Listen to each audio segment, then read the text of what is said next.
Olá, meu nome é Bruno Henrique, sou estudante de Relações Internacionais e a minha pesquisa é a Política Externa do Paraguai e seus interesses no Mercosul e no Fundo para a Convergência Estrutural do Mercosul, o FOSEM.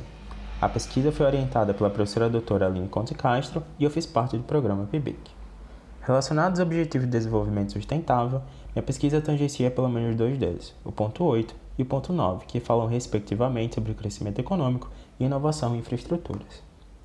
O Mercosul ele surge como uma das primeiras experiências regionais sul-americanas e durante os anos 90 a 2002 houve uma maior preocupação com os aspectos comerciais. Com a entrada do Paraguai e do Uruguai no bloco, discussões relacionadas às simetrias econômicas entre os pares fizeram parte da agenda, sendo materializada institucionalmente apenas em 2004 com a criação do FOSEM por meio da Decisão 4504 do Conselho do Mercado Comum. O FOSEM, portanto, financia projetos em quatro vertentes: na convergência estrutural, desenvolvimento da competitividade, coesão social e no fortalecimento institucional do processo de integração mercosulino. O FOSEM possui uma razão anual a ser investida de US$ 100 milhões, e a sua estrutura de financiamento funciona de maneira inversa. As maiores economias, Brasil e Argentina, são os maiores investidores, enquanto Paraguai e Uruguai são os maiores receptores. O objetivo geral da minha pesquisa é investigar durante os anos 2006 a 2018 quais são os resultados do FOSEM no desenvolvimento da infraestrutura do Paraguai, tendo em vista as influências dos grupos de interesse do país na participação do Mercosul. Para tanto, precisarei de outros objetivos específicos, como compreender o contexto da construção do Mercosul e do FOSEM, tendo em vista as transformações regionais, também descrever a relação pendular histórica do Paraguai entre Argentina e Brasil, explicar como se comportou a política externa do Paraguai durante a criação do Mercosul e do FOSEM, levando em consideração as disputas entre os grupos de interesse, e por último analisar os projetos concluídos do Paraguai até 2018 financiados pelo FOSEM. A metodologia do trabalho está de acordo com cada objetivo específico. Portanto, buscou-se o embasamento da literatura especializada em integração regional sul-americana e a utilização de documentos oficiais do bloco para compreender o objetivo específico 1. Tendo em vista o segundo objetivo específico, tratou-se de buscar informações a respeito de como as condições geográficas do Paraguai determinaram as escolhas da política externa do país por meio do trabalho de especialistas e documentos oficiais do governo paraguaio. No objetivo de trazer análises mais arraigadas à realidade do país, buscou-se por especialistas de política externa paraguaios para explicar o terceiro objetivo específico, tendo em vista as nuances que ocorreram na política interna e externa do país. Para o último objetivo, reserva-se a parte quantitativa do trabalho, na qual consiste a avaliação descritiva do arranjo de financiamento do FOSEM e dos projetos concluídos pelo Paraguai.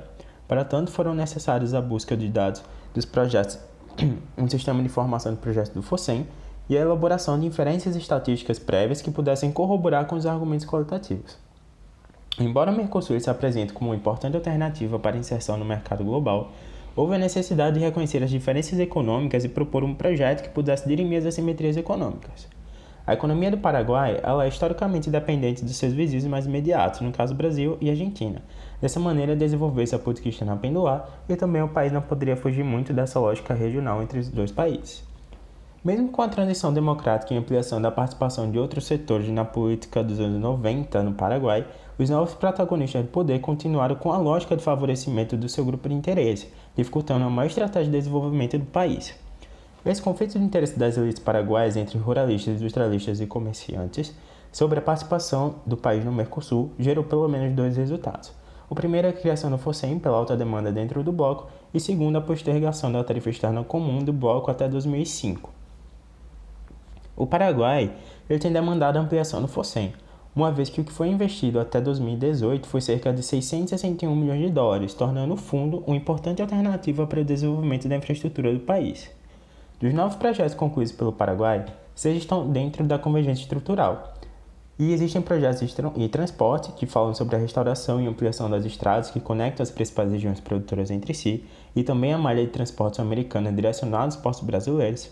Projetos também do setor de energia, como a construção da linha de alta tensão entre Itaipu e Assunção, fortalecendo o abastecimento de energia elétrica na capital e regiões vizinhas.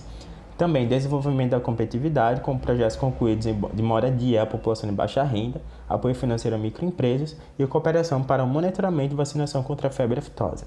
Não há projetos sobre coesão social. Minhas considerações finais são que o Mercosul continua sendo uma plataforma fundamental para o Paraguai inserir-se no mercado global. Embora o Paraguai defenda a ampliação do FOSEM, esse não é capaz de absorver toda a oferta financeira à disposição pela falta de planejamento estratégico para o seu desenvolvimento. A falta de estratégia para o desenvolvimento parece ser causada pela disputa de interesse dos setores intensivos do Paraguai que advogam em causa própria. Os investimentos em infraestrutura feitos por meio do FOSEM apontam para uma melhora relativa da economia do país, uma vez que os projetos do fundo se concentram em grandes obras estruturais. E por último, os projetos concluídos pelo país no âmbito do FOSEM apontam a perpetuação da lógica agroexportadora com pouco intuito de desenvolver um setor agroindustrial que pudesse gerar maiores divisas ao país. Agradeço a minha orientadora, a professora Aline, a Propesc, que é a UFPB, e também ao CNPq. Muito obrigado.